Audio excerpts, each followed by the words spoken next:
प्रधानमंत्री मनमोहन सिंह आज press conference करेंगे। यूपीए 2 के शासनकाल में बतौर प्रधानमंत्री मनमोहन सिंह की दूसरी और संभवतः आखिरी पत्रकार वार्ता होगी। मनमोहन सिंह ने ऐसे समय में प्रेस कॉन्फ्रेंस का फैसला लिया है जब उनकी मीडिया से बातचीत नहीं करने को लेकर आलोचनाएं हो रही हैं और उनकी सरकार पर नीतियों के मामले में पंगु होने के आरोप लग रहे हैं।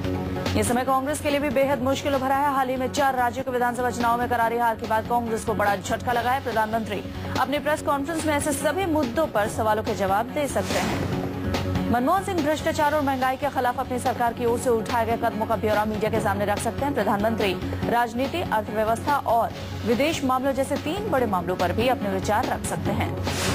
प्रधानमंत्री की प्रेस कॉन्फ्रेंस से पहले बीजेपी नेता अरुण जेटली ने उनसे 5 सवाल पूछे। इन सवालों में से एक ये भी शामिल है कि मनमोहन इतिहास में अपने कार्यकाल के आकलन के बारे में क्या सोचते हैं। विश्वास मत जीतने के बाद दिल्ली की केजरीवाल सरकार का आज एक और बड़ा इम्तिहान होना है। आज दिल्ली विधानसभा के नए स्पीकर का होगा चुनाव। आम आदमी पार्टी ने दिल्ली विधानसभा में स्पीकर पद के अपने विधायक मनिंदर सिंह धीर को उम्मीदवार बनाया है। धीर जंगपुरा सीट से आम आदमी पार्टी के विधायक हैं। बीजेपी ने सीनियर विधायक जगदीश मुखी को दिल्ली विधानसभा की स्पीकर पद का उम्मीदवार बनाया है। मुखी जनकपुरी सीट से बीजेपी उम्मीदवार के तौर पर 5वीं बार चुनाव जीतने में कामयाब रहे। विधानसभा चुनाव में 31 सीटों के साथ सबसे बड़ी पार्टी के तौर पर उभरी बीजेपी सरकार बनाने से चूक गई। अब सबसे बड़े दल होने के नाते बीजेपी स्पीकर की कुर्सी पर दावा ठोक रही है। दिल्ली विधानसभा में कांग्रेस और जेडीयू के समर्थन से बहुमत का गणित आपके पक्ष में है। 37 विधायकों के समर्थन से आपके उम्मीदवार मनिंदर सिंह धीर का स्पीकर चुना जाना तय माना जा रहा है। दिल्ली विधानसभा में केजरीवाल सरकार ने बहुमत साबित कर दिया है। विश्वास मत पर चर्चा के दौरान मुख्यमंत्री ने आम आदमी के हित में 17 मांगों पर सभी दलों से समर्थन मांगा है। 37 विधायकों ने विश्वास प्रस्ताव के पक्ष में मतदान किया जबकि 32 विधायकों ने विरोध में मतदान किया। बीजेपी ने विश्वास प्रस्ताव का विरोध किया तो कांग्रेस, जेडीयू और एक निर्दलीय विधायक ने केजरीवाल सरकार के पक्ष में वोट दिया। शिक्षा मंत्री मनीष सिसोदिया ने विश्वास मत का प्रस्ताव रखा। सिसोदिया ने कहा कि दिल्ली की जनता ने उन्हें नैतिक बहुमत दिया है। बीजेपी ने सरकार बनाने से इनकार कर दिया, तब आपकी ये नैतिक जिम्मेदारी थी कि वो सरकार बनाएं। बीजेपी नेता हर्षवर्धन ने दिल्ली के मुख्यमंत्री केजरीवाल से सवाल पूछा है। हर्षवर्धन ने कहा है कि आप नेता बताएं कि उन्होंने किस मजबूरी में कांग्रेस से गठबंधन किया है। इस पर कांग्रेस नेता अरविंदर सिंह लवली ने कहा कि बीजेपी को सत्ता नहीं मिलने का दर्द है। विश्वास मत पर चर्चा के दौरान मुख्यमंत्री केजरीवाल ने कहा कि पानी और बिजली के बाद अब दूसरे मुद्दों की बारी है। 20 दिनों में भ्रष्टाचार के खिलाफ सख्त जन लोकपाल बिल भी पारित कर देंगे। केंद्र सरकार सब्सिडी वाले एलपीजी सिलेंडर्स की संख्या 9 से बढ़ाकर सालाना 12 करने पर विचार कर रही है। वित्त मंत्री चिदम्बरम ने इस बात की जानकारी देते हुए कहा है कि सब्सिडी वाले सिलेंडर्स की संख्या बढ़ाने की मांग कुछ राज्यों के मुख्यमंत्रियों की ओर से की गई है। प्रधानमंत्री मनमोहन सिंह आज हरियाणा में 2 अहम परियोजनाओं का शिलान्यास करेंगे। इन परियोजनाओं में झज्जर जिले में राष्ट्रीय कैंसर संस्थान की आधारशिला भी शामिल। कोलकाता में राज्यपाल और मुख्यमंत्री के सामने पत्रकारों की पिटाई। गुरुवार को सूबे के नए सचिवालय में सरकारी कैलेंडर के लॉन्चिंग प्रोग्राम को कवर करने पहुंचे 3 पत्रकारों की पुलिस जबरदस्त पिटाई कर दी। सरकारी कार्यक्रम को कवर करने पहुंचे इन 3 पत्रकारों की पिटाई राज्यपाल एमके नारायणन और मुख्यमंत्री ममता बनर्जी के सामने की गई। दरअसल नए सचिवालय परिसर में जगह कम होने की वजह से मीडिया का जमावड़ा लग गया था और इसी से बौखलाई पुलिस ने लाठियां भांजनी शुरू कर दी। आईआईएम इंदौर के नए निदेशक आरटी कृष्णन बेहद कम दिनों में आम आदमी पार्टी की राजनीतिक कामयाबी से काफी प्रभावित हैं। कृष्णन ने अपना पदभार संभालने के बाद कहा कि अरविंद केजरीवाल ने भारतीय राजनीति में मैनेजमेंट स्किल की नई मिसाल पेश की है।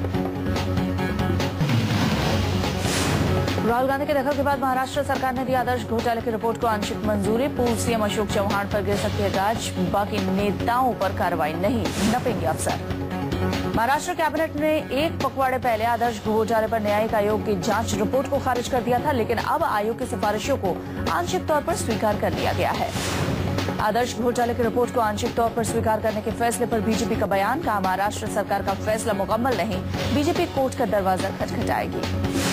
सुप्रीम कोर्ट के रिटायर्ड जज के गांगुली के खिलाफ यौन उत्पीड़न के आरोपों की जांच के लिए प्रेसिडेंशियल रेफरेंस को केंद्र सरकार की मंजूरी। गृह मंत्रालय के प्रस्ताव को कैबिनेट ने किया मंजूर। जस्टिस गांगुली ने कहा है कि उन्होंने इस बात पर अब तक फैसला नहीं किया है कि पश्चिम बंगाल मानवाधिकार आयोग के अध्यक्ष पद से इस्तीफा देना है कि नहीं। आंध्र प्रदेश के करीमनगर से सांसद पोन्नम प्रभाकर ने सूबे के मुख्यमंत्री किरण कुमार रेड्डी को दी धमकी। कहा, मुख्यमंत्री के हेलीकॉप्टर को हवा में उड़ा दूंगा। किरण के तेलंगाना विरोधी रुख पर सांसद प्रभाकर ने की टिप्पणी। तेलंगाना के मुद्दे पर आंध्र प्रदेश में सत्ताधारी कांग्रेस दो गुटों में बटी हुई है। रायलसीमा से ताल्लुक रखने वाले सीएम रेड्डी तेलंगाना का विरोध कर रहे हैं, तो तेलंगाना इलाके के कांग्रेसी सांसद अलग राज्य के फैसले से बेहद खुश हैं। आंध्र प्रदेश विधानसभा के शीतकालीन सत्र का आज आगाज हो रहा है। सत्र के पहले दिन विधानसभा में आंध्र प्रदेश पुनर्गठन बिल 2013 पर चर्चा शुरू हो सकती है। इस बिल के तहत केंद्र ने आंध्र प्रदेश से अलग तेलंगाना राज्य के गठन का फैसला लिया। संविधान के अनुच्छेद 3 के तहत नए राज्य के गठन के लिए पुराने सूबे में विधानसभा में चर्चा जरूरी है। आंध्र प्रदेश विधानसभा को तेलंगाना गठन से संबंधित बिल पर चर्चा के बाद 23 जनवरी से पहले अपनी राय बतानी होगी। तेलंगाना बिल पर चर्चा के साथ ही अलग राज्य का विरोध कर रही वाईएसआर कांग्रेस पार्टी ने आज से पूरे सूबे में प्रदर्शन करने का ऐलान किया है। वाईएसआर कांग्रेस पार्टी के मुखिया जगनमोहन रेड्डी तेलंगाना के खिलाफ लगातार अभियान चला रहे हैं। गुजरात जासूसी कांड की जांच कमेटी की अगुवाई करने वाले जज के नाम का जल्द ही ऐलान किया जाएगा। हाल ही में केंद्र सरकार ने कथित तौर पर गुजरात के मुख्यमंत्री मोदी के इशारे पर महिला की जासूसी कराए जाने की जांच का ऐलान किया था। दो निजी वेबसाइट्स ने गुजरात के पूर्व गृह राज्य मंत्री अमित शाह और कुछ पुलिस अधिकारियों की बातचीत का ऑडियो टेप जारी कर तहलका मचा दिया था। इस टेप में किसी साहब के इशारे पर अमित शाह पुलिस अधिकारियों से महिला की जासूसी के मुद्दे पर बात करते पाए गए हैं। गुजरात के मुख्यमंत्री नरेंद्र मोदी ने इंडिया 272+ के नाम से एक मोबाइल एप्लीकेशन लॉन्च किया है। इस एप्लीकेशन के जरिए मोदी का मकसद अगले लोकसभा चुनाव में बीजेपी के लिए 272 सीटों का लक्ष्य हासिल करने के पक्ष में माहौल बनाना है। बीजेपी के प्रधानमंत्री उम्मीदवार मोदी की वेबसाइट के मुताबिक इंडिया 272+ नाम का ये एप्लीकेशन गूगल प्ले स्टोर पर उपलब्ध है। एंड्रॉइड यूजर्स के जरिए इस एप्लीकेशन को मुफ्त में डाउनलोड किया जा सकता है। मोदी मिशन 2014 को फतेह करने के लिए जमीनी राजनीति के साथ साथ तकनीक का भी बखूबी इस्तेमाल कर रहे हैं। मोदी पहले से ही सोशल नेटवर्किंग वेबसाइट पर उपलब्ध है और अब इंडिया 272+ एप्लीकेशन के जरिए उनके भाषणों को ज्यादा से ज्यादा युवाओं तक पहुंचाने में आसानी होगी। कर्नाटक के पूर्व मुख्यमंत्री बीएस येदियुरप्पा बीजेपी छोड़ने के तकरीबन 1 साल बाद दोबारा पार्टी में वापस आ गए हैं। येदियुरप्पा ने वापसी के साथ ही अपनी पार्टी केजेपी का बीजेपी में विलय करने का ऐलान किया। येदियुरप्पा ने बीजेपी में वापसी पर खुशी जताई है। येदियुरप्पा ने कहा है कि उनका मकसद लोकसभा चुनाव में ज्यादा से ज्यादा सीटें हासिल करना है ताकि नरेंद्र मोदी देश के अगले प्रधानमंत्री बन सकें। 70 साल के येदियुरप्पा नरेंद्र मोदी के समर्थक माने जाते हैं। जब वो बीजेपी में थे तो पार्टी के सीनियर नेता लालकृष्ण आडवाणी की जगह मोदी को पीएम उम्मीदवार बनाने की वकालत की थी। लिंगायत समुदाय के मजबूत नेता येदियुरप्पा के बूते बीजेपी 2008 में कर्नाटक में सत्ता हासिल करने में कामयाब रही थी। बाद में खनन डील में भ्रष्टाचार के आरोपों में घिरने के बाद आडवाणी के दबाव के चलते येदियुरप्पा को सीएम पद से इस्तीफा देना पड़ा था। मुख्यमंत्री पद से इस्तीफे के लिए मजबूर करने से खफा येदियुरप्पा ने बीजेपी की सेंट्रल लीडरशिप पर धोखा का आरोप लगाते हुए पार्टी छोड़ दी थी।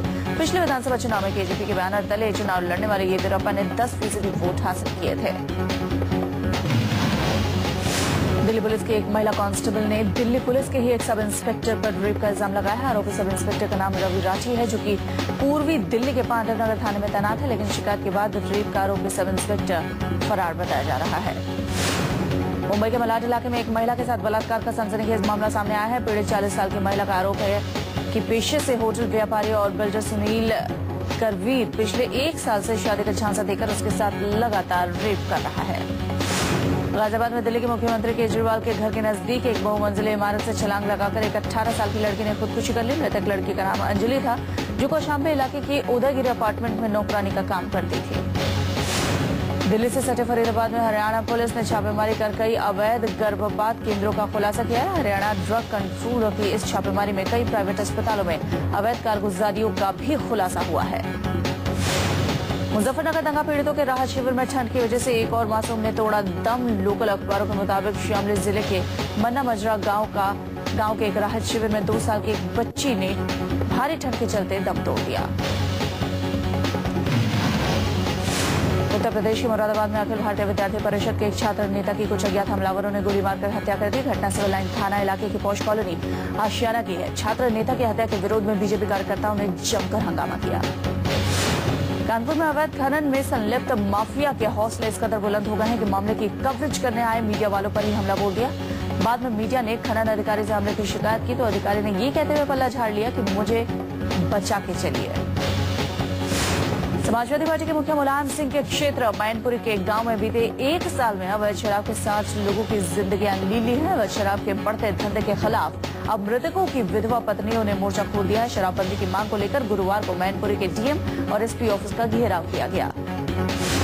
बिहार के मुजफ्फरपुर में एक सनकी लड़के ने 8वीं क्लास की एक छात्रा के चेहरे पर गर्म पानी से हमला कर दिया। इस हमले में पीड़ित का चेहरा 20% झुलस गया है। फिलहाल शहर के एक अस्पताल में उसका इलाज चल रहा है।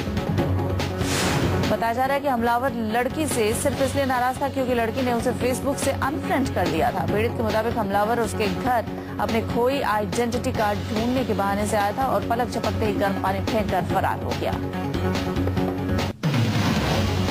इलाहाबाद में विरोध प्रदर्शन कर रहे छात्रों पर यूपी पुलिस ने जमकर लाठियां चलाई हैं। छात्र राज्य लोक सेवा आयोग में फैले भ्रष्टाचार के खिलाफ सीबीआई जांच की मांग को लेकर प्रदर्शन कर रहे थे।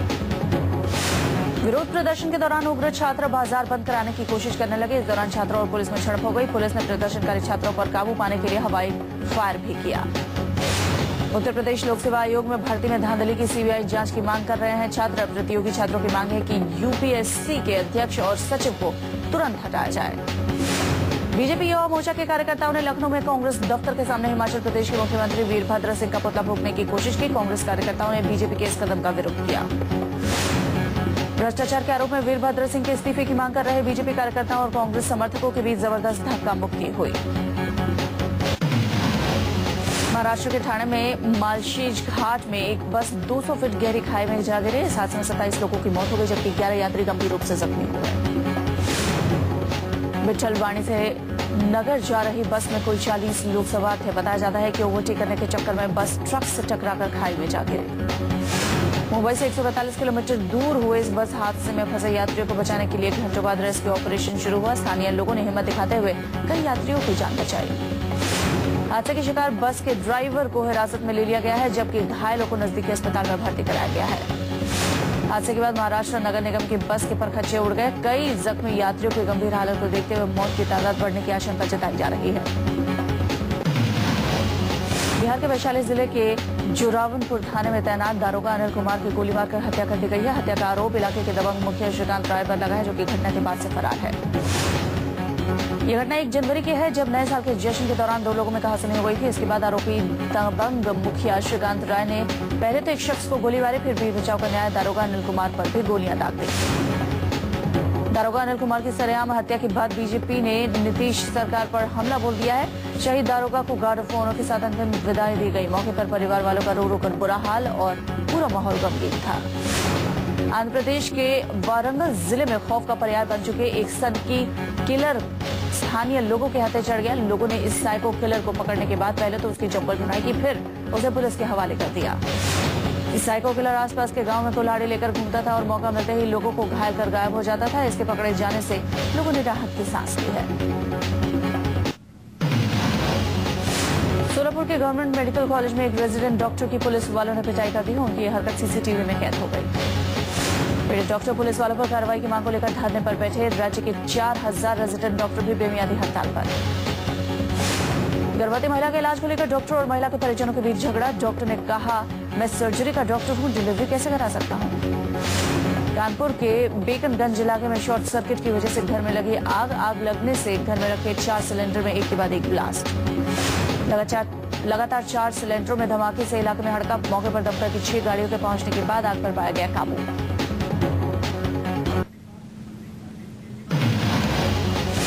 जम्मू कश्मीर में बर्फबारी का सिलसिला जारी है। सामान्य जनजीवन भी ठप हो गया है। श्रीनगर की पहचान कही जाने वाली डल झील पूरी तरह से जम गई है। श्रीनगर में डल झील से ही पानी की सप्लाई होती है।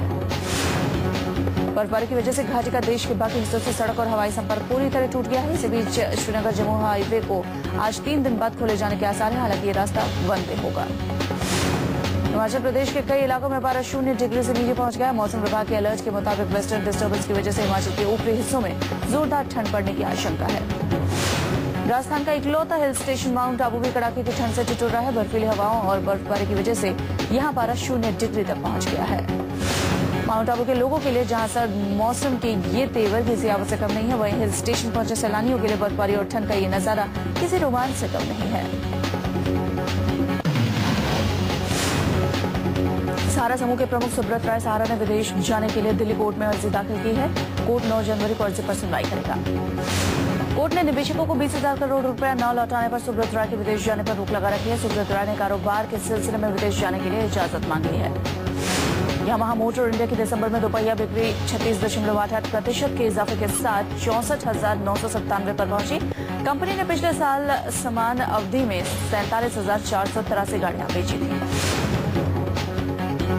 अर्थव्यवस्था की स्थिति में सुधार के साथ ही साल 2014 में निजी क्षेत्र में नौकरियों की बहार आ सकती है। सूत्रों के मुताबिक कंपनियां करीब 8.5 लाख नई भर्तियों की तैयारी कर रही है।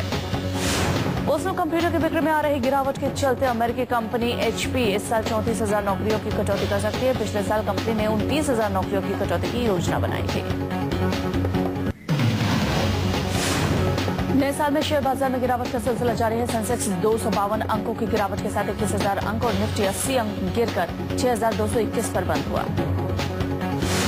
सराफा बाजार में लौटी तेजी। सोना 178 रुपए की तेजी के साथ 29,570 रुपए प्रति 10 ग्राम और चांदी 45 रुपए की मामूली बढ़त के साथ 43,800 पर पहुंची। डॉलर के मुकाबले रुपए में उतार चढ़ाव का दौर जारी है। थोड़ा संभलने के बाद रुपए में फिर आई गिरावट। $1 के मुकाबले रुपया 62.40 पर पहुंचा। नए साल में ATM ट्रांजैक्शन चार्ज में हो सकता है इजाफा। बैंक ट्रांजैक्शन नियमों के बदलाव की तैयारी में जुटे। 15 रुपए से बढ़कर 18 रुपए तक हो सकता है ट्रांजैक्शन चार्ज। FDI नीति को और उदार बनाए जाने का इंतजार कर रहे निवेशकों को मिल सकता है तोहफा। सरकार ने आने वाले हफ्तों में FDI नीति को और उदार बनाने का संकेत दिया।